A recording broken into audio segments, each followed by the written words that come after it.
Ladies and gentlemen, good morning. My name is Emily Hiles, and on behalf of the Council, Director and staff of the Australian War Memorial, welcome and thank you for joining us for this very special ceremony commemorating the 50th anniversary of Operation Babylift. I'd like to begin by acknowledging the following guests. Shadow Minister for Veterans Affairs, the Honourable Darren Chester. Representing the Chief of the Defence Force and the Chief of Air Force, Air Vice Marshal Nicholas Hogan. Representing the Chief of Navy, Principal Chaplain Jason Wright. Representing the Chief of Army, Brigadier Natasha Ludwig. And we also recognise Air Chief Marshal Sir Angus Houston. We welcome and acknowledge the many representatives of the diplomatic community, ex-service associations, dignitaries, guests, and members of the public joining us today. As always, we welcome the veterans that have served, those that are still serving, and the families that love and support them. I also particularly wish to welcome and acknowledge the orphans and their families, all of you, who are part of Operation Babylift, many who are here with us this morning, and others who are watching the ceremony across Australia and from Vietnam. We gather today with very different backgrounds and experiences to share a common purpose, to commemorate the 50th anniversary of Australia's response to the humanitarian crisis in South Vietnam during the final phases of the Vietnam War. To begin proceedings, I invite the Director of the Australian War Memorial, Mr. Matt Anderson, to deliver the welcome address.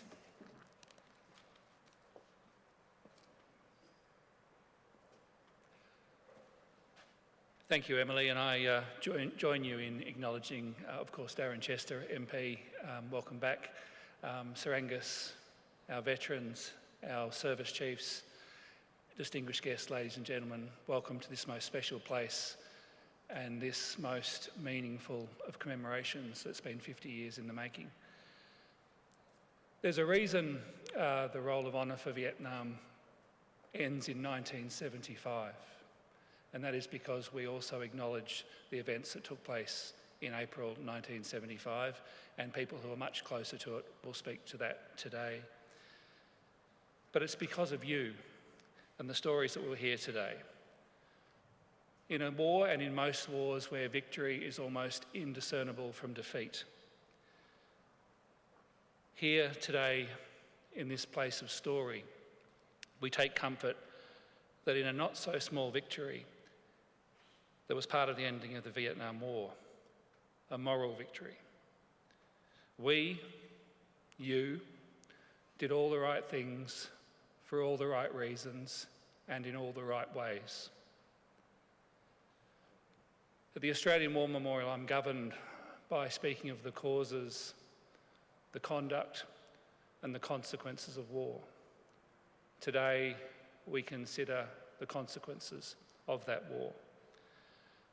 You know, the Vietnamese speak of Bui Doi, the dust of life, and of hope. Many of you brought hope and you brought life to those in most desperate need of it. In a war with little sense, you brought hope, you brought compassion, and you brought meaning. And here, today, in this place of story, you could not be more welcome. I welcome you today, and you all honour us by being here. Thank you.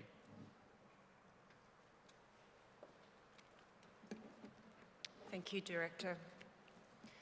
I now invite Air Commodore Ian Scott, retired member of the 1975 Richmond Detachment S, who served during Babylift and on other air operations in the final days of the conflict. Air Commodore.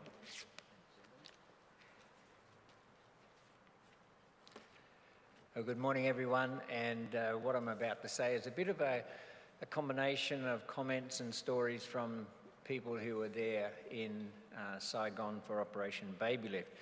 Now we call it Operation Babylift, but in the 1970s, activities, projects and operations were single service, so we're not like joint operations of today. So we didn't have a fancy operation name for our deployment. We were just Headquarters Richmond Detachment S. It comprised members of 36 Squadron, 37 Squadron, 486 Squadron, and a few ADGs. I say a few because I don't know the number, Airfield Defence Guards. We had Wing Commander John Mitchell, CA-37 Squadron, as our commander.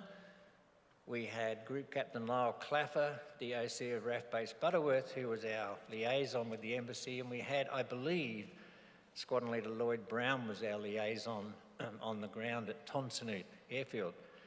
We also had Dakota aircraft and crews from Transport Support Flight Butterworth and a number of personnel from the base squadron there. Unfortunately, the records are not really clear on all of the people who were with us in Saigon, in Vietnam. Initial efforts focused on evacuating people from Phan Rang. There were lots of refugees pouring from the north down to the south as the North Vietnamese forces advanced. And it was absolute chaos, and there's a lot of stories to be told around that. But it became impossible with just the aircrew mainly trying to control hundreds and hundreds of desperate refugees. Those evacuations ceased and operations moved to ferrying supplies, food and other material to An Toi Airfield in Phu Quoc Island in the Gulf of Thailand, where the refugee numbers were building up into the tens of thousands as people fled. And amongst all of this were the flights known as Babylift. But before I get to that, I just want to describe what operations were like. The airport was fairly busy with a lot of air transport and ground strike sorties departing from morning to noon and night. And the radio chatter was so intense that the co-pilot and the navigator had to keep their ears peeled for any instructions from air traffic control. So what that meant was some innovative practices that we had to put in place. So we do engine run-ups on the Hercules, and so the flight engineer and the pilot, the captain, would do it all by hand signals as we were taxiing down the runway. So we didn't actually have the checklist chatter going on, or we have hold operations up in the holding bay. So that led to some very fast taxiing at times, which was quite exciting, but at least it didn't hold up ops. We had very rudimentary intelligence and very rudimentary tactics. So what we would try to do is to take off, to climb as steeply as we can, to get up to our cruise altitude, and when we came back into Saigon, into Tonsanute Airfield, we would try to do a circling approach or a very steep approach, depending on what we could do to avoid small arms ground fire. We flew above 14,000 feet. We tried to stay above that, so keep us above most anti-aircraft artillery and most of the shoulder launch weapons. There were some other high altitude weapons, but not in our area. So we basically were flying backwards and forwards across the Mekong Delta. We also soon realised that shutting down engines at An Toi was not a smart move, because if you broke down, you were going to be stuck there. So we were doing a lot of engine running combat offload, which meant basically we opened the back door and we just taxied forward and pushed the pallets of food and supplies out the back and kept going. Any cargo that had to be loaded in a backlift was done in the blast of the props and the engines. Now, the Babylift was perhaps the most well-known of our operations, and of course you would have heard of the tragic C5 accident where they had a catastrophic cargo door failure on departure from Saigon and crashed on return trying to make it to the airfield. Before the cause of that terrible accident was known, we, perhaps as a wise precaution anyway, had to search the aircraft from top to bottom for bombs before we took off on any of our sorties. We aircrew knew there was a war on. We knew there was risk and danger. And we took what steps we could at the time to minimise the risk. But what we perhaps didn't quite realise until Babylift was the significant impact the war had on ordinary people. Feeding and nursing those children on the tarmac gave us a perspective on the real victims, the real losers in war, the innocents. At the time, we did not question the wisdom of shuttling these poor kids off to places unknown around the world, but it seemed to us at the time the best thing for their survival. That, of course, did not address the issue of being torn from their family, their country and their culture that many of them faced as they grew up in foreign lands. The relief flights to Phu Quoc and the evacuation of embassy staff, families and other civilians continued until the last flights out on the 25th of April 1975. All will have a kaleidoscope of memories: the hand count on top of the embassy hotel, the bombing of the presidential palace next door, perhaps even beer sandwiches in the hotel, certainly steak sandwiches and milkshakes at the airport cafe. These stories are probably best told at another time, but for now, let's reflect on Operation Babylift and Detachment S. Thank you, Commodore Scott. I'd now like to welcome Mr. Graham Sten, former Qantas manager in Thailand, to the lectern to deliver his reflection.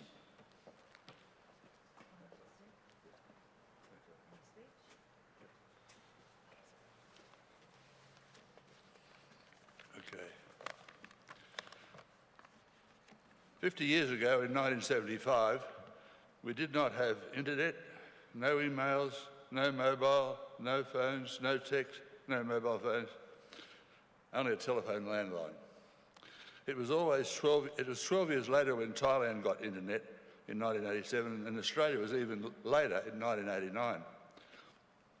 I mention this because in the 600-mile-an-hour airline business, when urgent matters arise, as in Operation Babylift, we were hampered compared with today's instant communications. Saigon was being overrun from North Vietnam.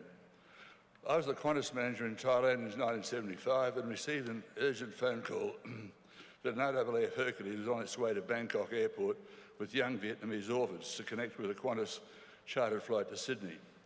We had no idea of numbers, ages, only an estimated arrival time at Bangkok.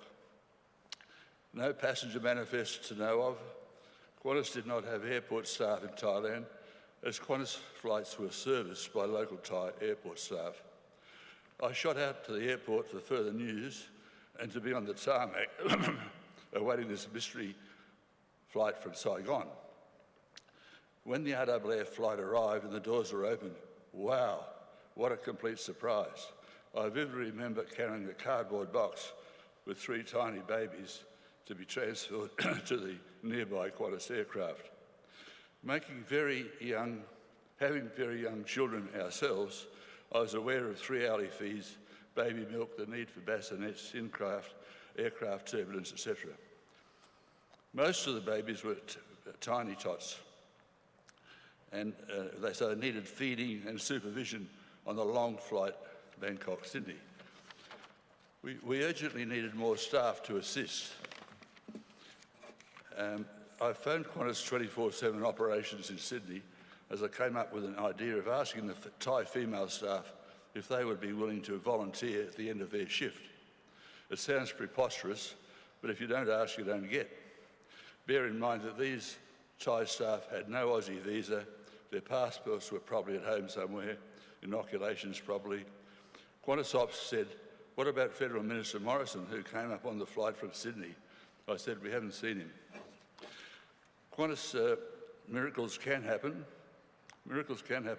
and Qantas Ops obtained these urgent approvals. Wow, the Qantas jet could now take off with these Thai volunteers. Even the thought of flying Thai citizens with no passport, no ticket, no visa was unheard of.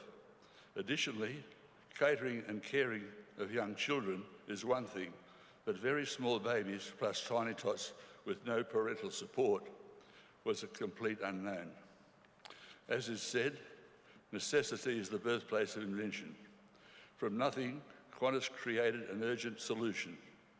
I'm not sure of the number of Thai volunteers, but my estimate is about 10. I was told that Sydney Catering also had to guess and supplied chicken dinners. We all had to guess. It was chaotic. So before the next flight took off, I got onto Sydney Ops and I said, we need more baby food, baby milk, gripe water, nappies, and nurses. In conclusion, I want to finish on a positive note. Some years ago, John Douglas, Qantas flight engineer, and I met some of these now adults, war babies I call them, who were adopted and raised in Australia by loving families. We met in New Farm Park in Brisbane for a picnic. It was so pleasing to meet these successful adults and their spouses and hear about their careers. Operation Babylift, these babies and tiny tots were given a chance in life, plus a proper education. The whole concept with the RAAF, Qantas, urgent approvals resulted in a happy outcome. Lastly, let us salute and honour an Australian from Adelaide, the late, excuse my voice, the late Rosemary Taylor AM, who moved to Vietnam and was responsible for evacuating more than 4,000 orphans from Vietnam during the years of war. Rosemary Taylor is the genesis of Operation Babylift to the USA, Australia and some European countries. Australians can stand proud of Operation Babylift in 1975, 50 years ago.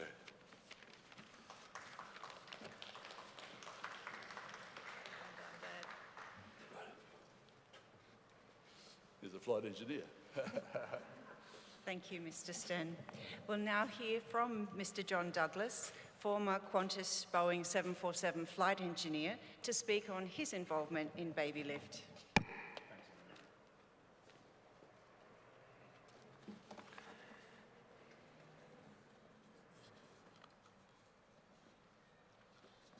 You're right, Graham? Yeah. 4th of April 1975, Qantas crew scheduling phoned me and with a simple yet weighty question, would I crew an aircraft to Saigon, Vietnam, and then continue onwards to Bangkok? My assignment was quite clear, a little bit unusual, but with Captain Bill Robbie, we were to operate a positioning flight to Saigon, collect an unknown number of war orphans, and then carry them on to the safety of Bangkok. Now, the responsibility of these children's well-being was resting in the hands of a volunteer nurses who were journeying with us on a flight of hope. But at the 11th hour, one final addition joined our crew. That was Bill Morrison, the Federal Minister for Science and Minister assisting the Foreign Minister. He arrived as our preparations had reached their conclusion. We were just about to start the engines. But yet, in the cockpit, there was a sudden halt. Instructions came over the radios, hold your position and wait further instructions. Canberra's authorities, with concerns for the safety of their federal minister, questioned the wisdom of landing in war-torn Saigon. For 3 tense hours, we waited. Deliberations flickered between hope and doubt. When at last a clearance came, it was with a caveat. The flight would bypass Saigon entirely and go directly to Bangkok. Now, the aircraft weighed about 300 tonnes, ready to go. As we advanced the thrust levers and reaching about 80 knots on the takeoff roll, an oral warning yelled at us in the flight deck. Unsafe for takeoff. That's all it said. The reactions were abort the takeoff. We did.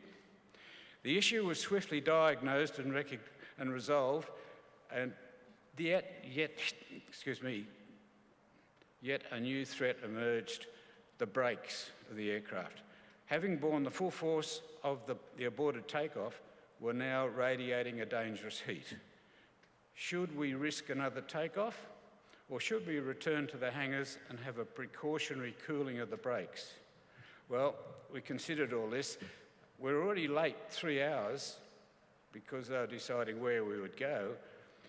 A further postponement of the flight would breach our flight time limitations and likely ground the mission altogether. They'd have to find a new crew and possibly a new aircraft. Captain Robbie made the call. We would get airborne as soon as possible, undercarriage down, letting the cold air cool the overheated brakes until they were safe to retract.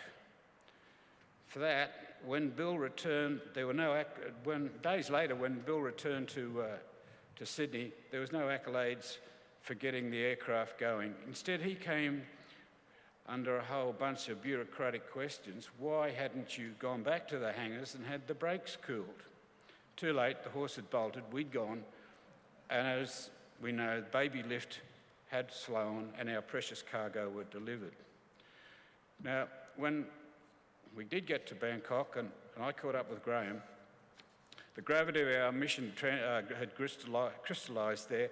Together with Graham, we helped load the children, some in cardboard boxes scarcely bigger than shoe boxes. 3 infants in a box I carried up the steps, others we carried in our arms. Now, looking at these kids, each body was a life displaced, seeking not just a passage, but a future. But then life has a way of circling back in the most unexpected way and poignant ways of catching up with us. Fast forward to April 2005, I picked up a newspaper, Operation Babylift. And the author was Indigo Willing, who I can see down there somewhere. She's going to talk later, I hope. And I caught up with Indigo. Our correspondence, we shared a memory of that life-changing exodus. On meeting Indigo, she was accompanied with another Vietnamese woman, grown now, but once malnourished infant on that very flight. Reference to my logbook and the thread of memory, I realised I was looking at Jenny Fitzpatrick. Unfortunately, she can't be with us today. She was a child I had carried up the steps for her second chance. Now, from that day forth of meeting with Indigo and Jenny, a friendship blossomed, and each New Year's Eve since 2005, Jenny has sent me a message at midnight, marking another year, another revolution of memory, gratitude, and a testament to the lives that have changed from a single flight. Operation Babylift was not merely a mission, it was a convergence of fate, of courage, of risk and resolve. It remains for all of us who are touched by it a story of humanity's capacity for compassion, even amidst chaos. A story that decades still on finds an echo in a gentle ping each midnight of a text message to me and Jen, my wife, which says, "Happy New Year, John." My memories.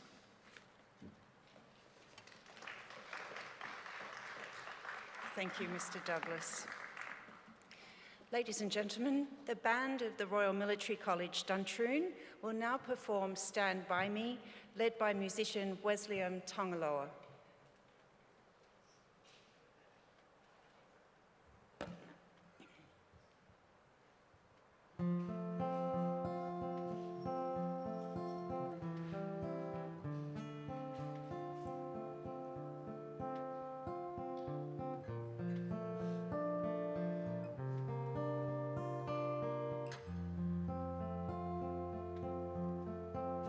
When the night has come and the land is dark and the moon is the only light we'll see. No, I won't be afraid. No, I won't be afraid. Just as long as you stand by me. So darling, darling, stand by me. Whoa,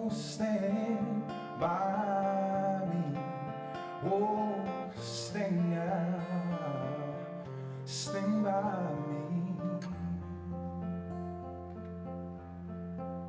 If the sky that we look upon should it tumble and fall, or the mountains should crumble to the sea, I won't cry, no, I won't shed a tear, just as long as you stand by me.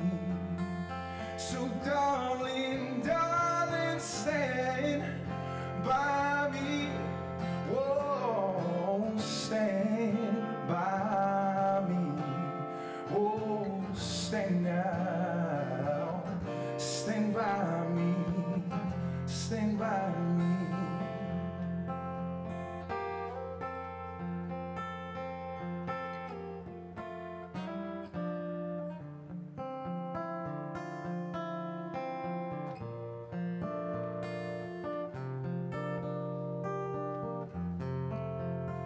So darling, stand by me.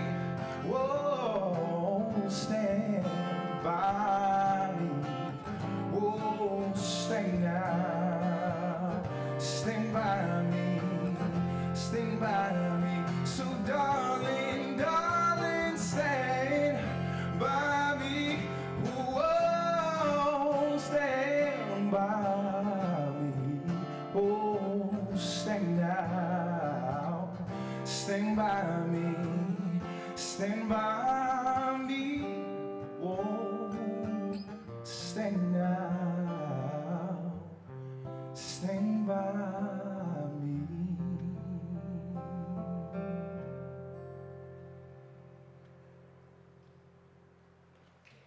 Thank you, musician Tongaloa and band. I now welcome Mr. Peter Matthey, retired Air Force Warrant Officer, to provide his reflection.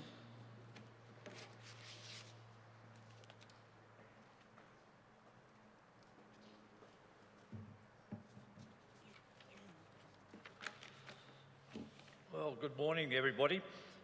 This period of life in Butterworth for Air Force health personnel was hectic as we became involved in Operation Babylift, and even though I assisted this to get off the ground, we were prepping medical equipment, drugs, oxygen, and white cots. I mean, lots of white cots. And incidentally, they all had ident numbers. And they were just a plastic, either plastic or wooden box. That was it. And we had those in stock well before Babylift came along, so there must have been a bit of presumption somewhere. My involvement mainly was through looking after Vietnamese refugees and their families who passed through Butterworth in Malaysia at around about the same period of time. I was posted to number 4F Hospital in Butterworth during the period April 75, and we were never told how or where they actually came from. That this was part of operation of the withdrawal from Saigon. But I remember the Dakotas going from Butterworth to Vietnam and parts of Malaysia and bringing back Vietnamese refugees to Butterworth. There were roughly 103 refugees and their families who arrived from Kota Baru by Dakota on the east coast of Malaysia, and they were examined by RAAF medical officers along with procedures for radiography, pathology, and all of these which were required to meet Australian government immigration health standards for entry into Australia. Australian immigration staff were completing all the relevant documentation on the ground in Butterworth, and these requirements meant hospital staff were working well into the night each day they were there. As I said, this was a very busy time for Air Force medical staff in Butterworth, especially pathology, who were required to do all the pathology requirements by a set time. These refugees were fed and clothed and accommodated in RAF accommodation lines at Butterworth for about 8 days before being moved back to the east coast of Malaysia for onward movement to Australia. We worked closely with these refugees, built up trust, and all of a sudden they were gone. I must pay homage to my friend and ex-CO of number 4F Hospital, Wing Commander Wally Smith, who passed away about 8 months ago, and the other health staff with Babylift who are no longer with us. And also to Flight Lieutenant Ros Lodge, or Ros Richards now, who was unable to be with us today. And also to a very good workmate who was attached to Det S, LAC Graham Moscrop, a medic working with the guys. I must mention one of the RAF nurses that was involved in Babylift, Val Lawrence, Belle Burgess, who's here today, and also to Wally Smith's daughter, Patrina, who is also with us today. Thank you.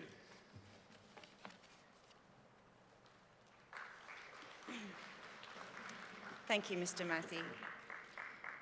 I'd now like to invite Ms. Sue-Ann Prager to reflect on her experience.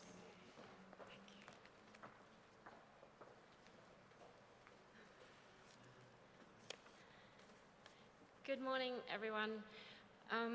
Just to let you know, I've never done any public speaking at an event like this, maybe to 10 to 20 people in a small public library, so forgive me, it's not my strength. My name is Sue-Ann Prager. I'm honoured to share my personal reflections today as a Vietnamese war orphan adoptee brought to the safety of Australia on Operation Babylift. I came to Australia with the assistance of the government, chartered RAF and Qantas flights. I arrived in Melbourne on the 18th of April 1975.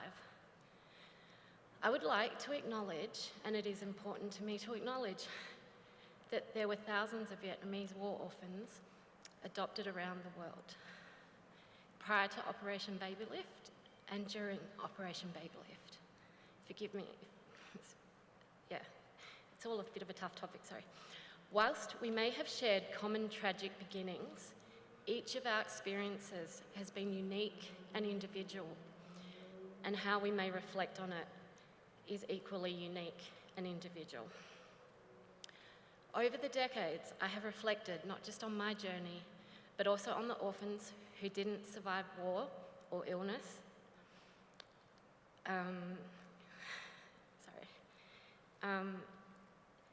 As an Amerasian war orphan, I have reflected on what may or may not have become of Amerasian orphans that were left behind.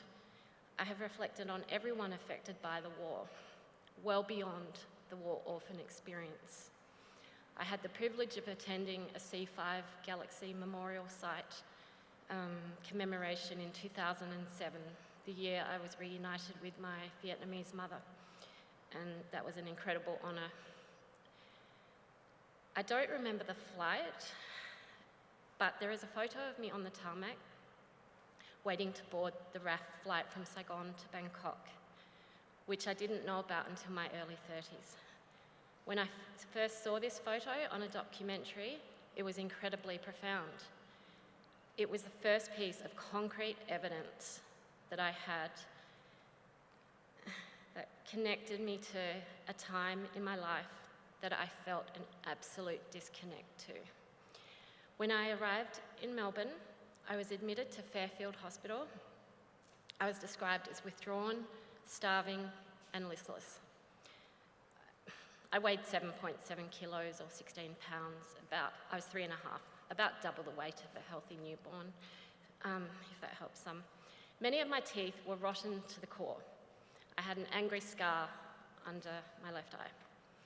After 3 weeks in hospital, I joined my adoptive family in Adelaide. My adoptive parents already had 3 biological children and felt they could give an orphan a loving home. I had nightmares and initially hoarded food.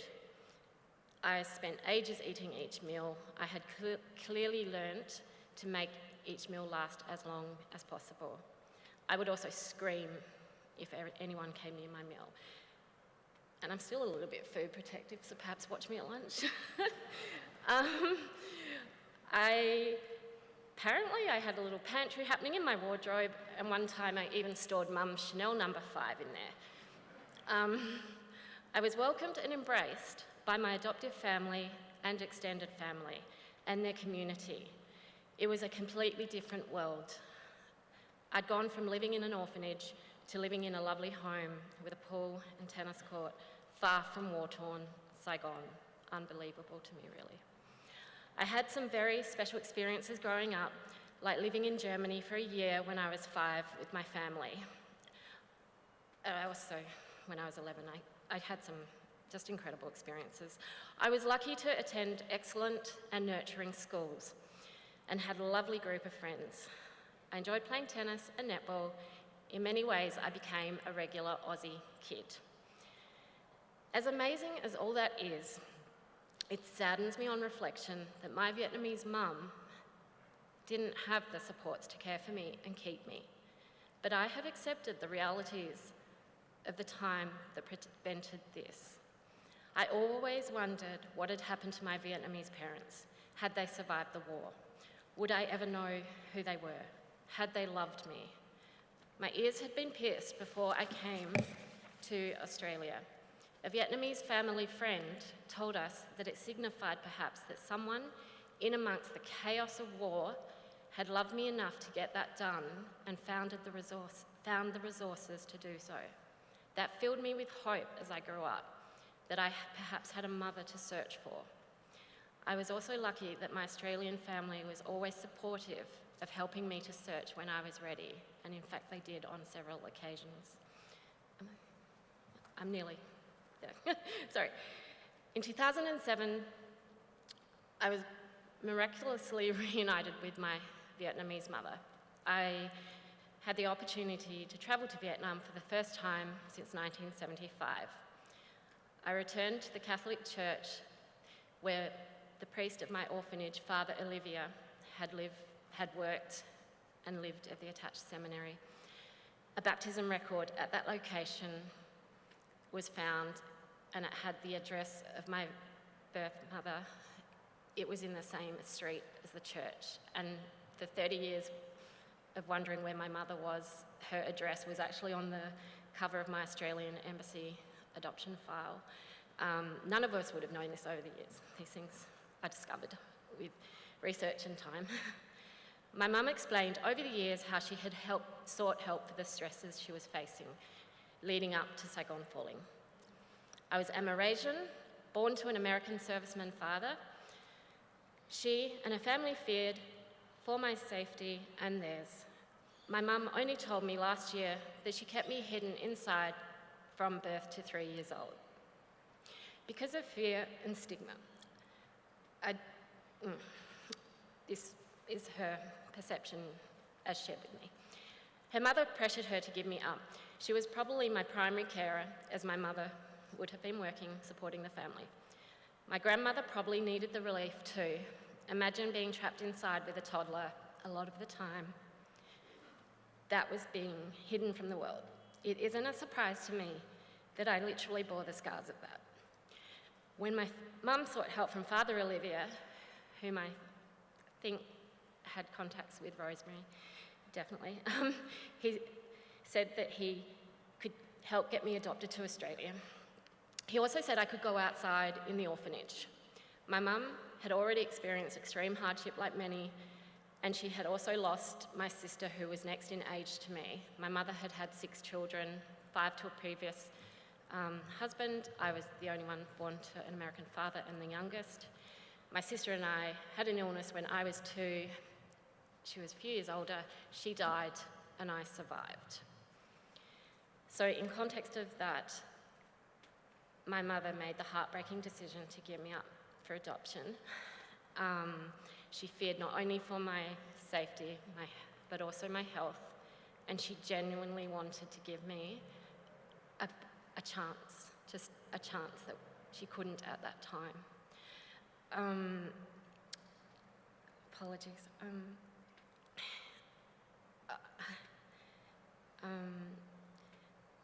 Oh, yes, and she also said that Father Olivia said that when I could, I would come back to find her. It was no easy feat, but I did, and I'm so very grateful for that, for finding my family again, for coming full circle, having the privilege of growing up in Australia with everything that has afforded me, having an Australian family, a Vietnamese family. Nothing is all sunshine and rainbows. I have had my own struggles, but I am so very happy that I have had them here, where I've had the resources to deal with them. And thank you so very much.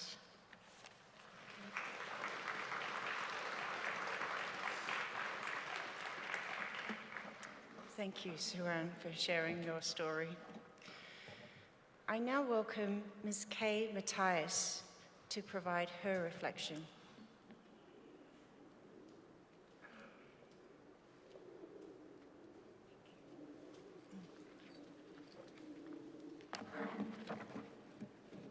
Good morning, everyone. I have to say what a great pleasure it is to be here today to share with you my reflections on the last 50 years of having our beautiful daughter Nguyen as part of our lives. Before telling my story, however, I would like to give a shout out to my friends at the Woodside Village and the Woodside Bowling Club and the many others who are watching today. I had to say that. Nguyen was part of the second Babylift of Australia in 1975. Operation Babylift was the name given to the mass evacuation of children from South Vietnam to the United States and other Western countries, including Australia. By the final American flight, over 3,000 infants and children had been airlifted to these countries. Nguyen has three brothers, Robbie, Jeremy and Simon. Robbie unfortunately could not be here with us today as he's in the UK. Jeremy has commitments in Adelaide, but our son Simon has flown from Darwin to share this wonderful day of celebration and remembering with us. I would also like to welcome and acknowledge Nguyen's husband Andrew, her two daughters Annie is here with me now, and Neve, and a very special family friend, and Annie's father, Nyap. Also welcome to all of the other parents, adoptees, their families, invited guests and friends. What a wonderful journey the last 50 years has been. From the 14th of May 1975, when we picked her up from Adelaide Airport. However, this story does not begin there. It began in the Philosophical Society orphanage in Gia Dinh, a suburb of Saigon, 12 months prior. But our story to adopt a Vietnamese orphan began in late 1974. Many parents here today will have similar stories to ours, but sometimes it is good to reflect on the special times in our lives, and I'm sure yours is as special as mine. In August of 1974, my late husband and I lost our youngest son, Ben, to cot death. And after quite a few months, we decided that we would apply to adopt a Vietnamese war orphan. Even before Ben's death, however, I had become very interested in the plight of war orphans due to my brother Trevor's involvement at the time.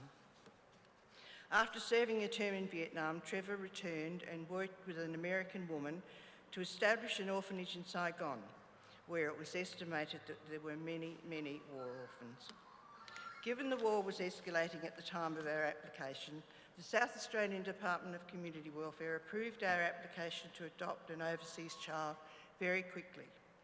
We were spared the experience that many other adoptive parents went through with a much longer and convoluted process. We assumed that we would take the same path, however, this was not meant to be. It was clear in early 1975 that the war was escalating and would likely be won by the communists in the north very soon, so our application to adopt was fast-tracked. Just prior to Easter that year, I received a call from Dr. Eric Nichols, who many of you would know. He established the Australian Society for Intercountry Aid to Children in South Australia. Dr. Nichols had worked for some years organising adoptions from Vietnam to Adelaide. In fact, he and his wife had already adopted several children from Vietnam. He explained that Saigon was falling quickly, and I asked if I could submit my notarised paperwork from Adelaide on Easter Sunday, as he would be leaving for Saigon on Easter Monday. Even though we were living in Mount Gambier at the time, we made every effort to get this to him. From this point, it became a waiting game, waiting to see whether we could make it to Saigon to collect our child, and waiting and reading daily media accounts of the terrible events of the war. Contact with Dr. Nichols was very difficult, so he had no choice but to continue waiting. On the 22nd of March 1975, it was announced that the United States would begin to airlift 10,000 refugees a day from Da Nang, and in April 1975, the Australian and Vietnamese governments agreed to begin airlifting orphans from Saigon, many of them in need of medical help. The first Operation Babylift, as you all know, took place on the 4th of April 1975. Children in reasonable health and who could endure the long journey were to be taken to the United States. And you all know this story, but I will repeat it again. Tragically, soon after the Galaxy took off, it experienced catastrophic decompression at 23,000 feet, resulting in a crash that claimed the lives of more than half the passengers, including babies, young children, and 2 Australian women, Lee Mack and Margaret Moses, who was from Adelaide and was a great friend of Rosemary Taylor's. It wasn't clear at that point what had caused the crash, so the next Babylift RAF Hercules took off from Bangkok with some trepidation, from Saigon, I beg your pardon. The aircraft was loaded with 101 babies, and fortunately they arrived in Bangkok safely. The second airlift, which left for Bangkok on 17th of April, was overseen by matron Vivian Bullwinkle, along with her team of nurses from Melbourne. We still at this stage hadn't heard from Dr. Nichols, so we didn't know if there was a baby on this airlift for us. But on the 18th of April 1975, I received a phone call from a government official to say that a child had arrived for us. He was unable to give me any other details apart from the name that she had been given when processed, and her name was Nguyen T. Lehang. My brother, who was staying with us at the time, was able to give us the wonderful news that her name indicated it was a daughter. Many people questioned why we used the name Nguyen, pronounced phonetically and not in a Vietnamese dialect. As her Christian name, they questioned why we'd given that to her as a Christian name, given it as a very common surname of many Vietnamese people. It was a conscious decision that we made to just add Matthias to her full name and that we would call her Nguyen, but she is known by many of her friends and work colleagues as New. Apparently, while en route to Australia, a lot of the children had their identity tags removed. This made it difficult for the authorities to identify which child belonged to which family when they arrived in Australia. A friend of mine who was very senior in the Department of Community Welfare in Adelaide at the time was sent to Sydney to assist with the processing of children, and in his words, he described it as an absolute nightmare. From accounts shared by the nurses and officials who accompanied the children and babies, it was an horrendous journey. The babies travelled in cardboard boxes and all children had to be attended to during the flight. Sadly, a number have died en route. The first leg was in Air Force Hercules to Bangkok, the second aboard a Qantas flight to Sydney, which you've all heard this morning. Many of the children had serious health issues when they arrived in Australia, and some of the babies were only days old. After arriving in Sydney for initial processing, the children were flown to hospital in Melbourne for final processing and health checks. Most were admitted, but some were able to continue to their new homes. During this period, we were not allowed to have any contact with our child. I received one phone call that advised that she had several health issues, had been left in an orphanage at birth, and she did not have a name or date of birth. The officials processing Nguyen named her, and neurological tests in hospital estimated that she was around 11 months old. This time in hospital in Melbourne must have been quite horrific for these children who found themselves in a strange new world where people spoke a different language and everything was not as they had known. I remember one account by a nurse on a particular day when she had taken the children their lunch. She returned to the ward just minutes later and there was no sign of any food. She couldn't believe that they could have eaten it so quickly, and on further investigation found food hidden in all sorts of places. She deduced that as they were not used to regular food, they had hidden some for later. On the 13th of May 1975, we received the call that we were waiting for. Our daughter would arrive in Adelaide the following day.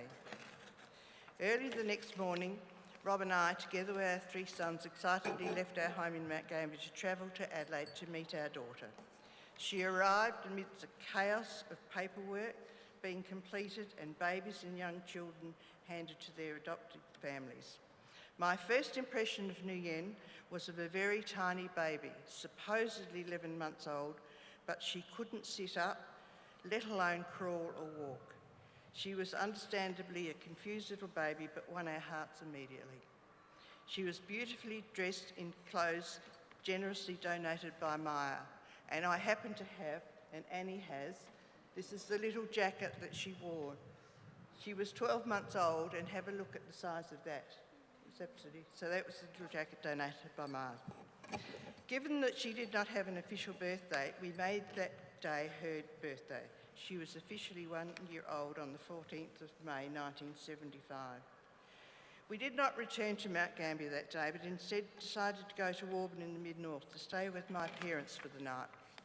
The car trip was challenging, as she had never ever travelled in a vehicle, only on the way to and from the airports, and both experiences would have been very frightening for a small child.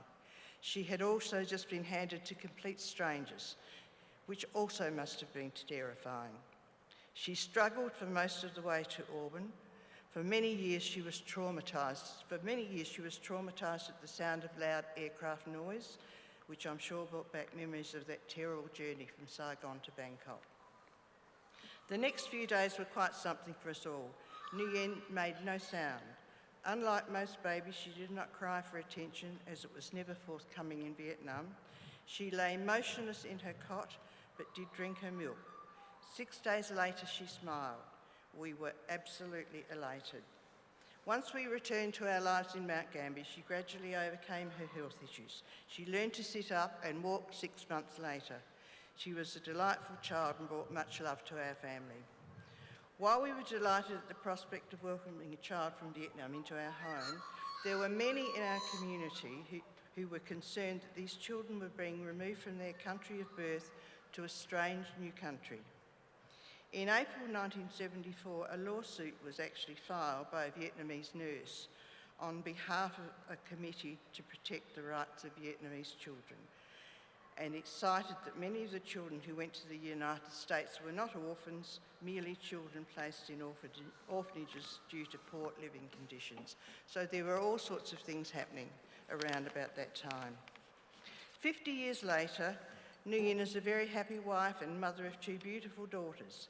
Our family is forever grateful to be chosen as her family and for the joy she has brought into our lives. Thank you.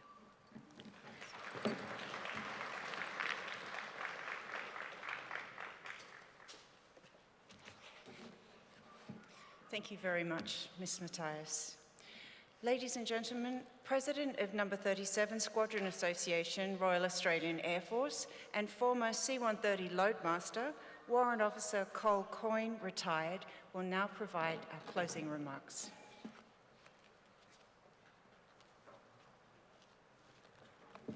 Thanks, Em.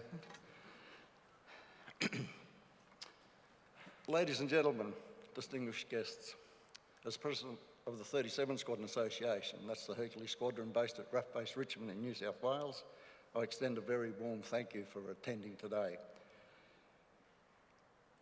Just a little bit of background about our Hercules. Australia was the first international country to operate the C-130 Hercules after the United States Air Force. Our first C-130A arrived at RAF Base Richmond on the 13th of December 1958. Since then, our Air Force has flown 48 models of the Hercules, being the C-130A, E, H and J-30. Those Hercules have accumulated more than 868,471 flight hours without loss of an airframe. That's a testament to the experience and expertise of not only the aircrew that flew those hours, but the maintenance people that supported it, and also the support staff who contributed to the safe operations of those Hercules over the last 67 years.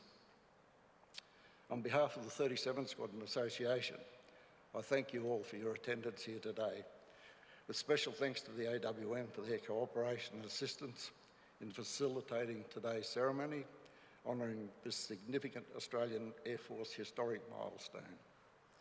I extend that thanks to the AWM Director, Matt Anderson, sorry, I slipped one line, Diane Castricius, Wing Commander Mike Garside, and of course our MC, Emily. I would also like to convey our association's thanks to the Royal Military College Band for their musical interlude. Also, I'd like to extend our thanks to Paul Schwert and Ian Shaw, who were instrumental in arranging the involvement of the AWM for this ceremony. And finally, I would like to thank our commemoration sponsors, Lockheed Martin, and also Qantas, for their support in putting on this ceremony today and allowing it to happen. I thank you very much, and good morning.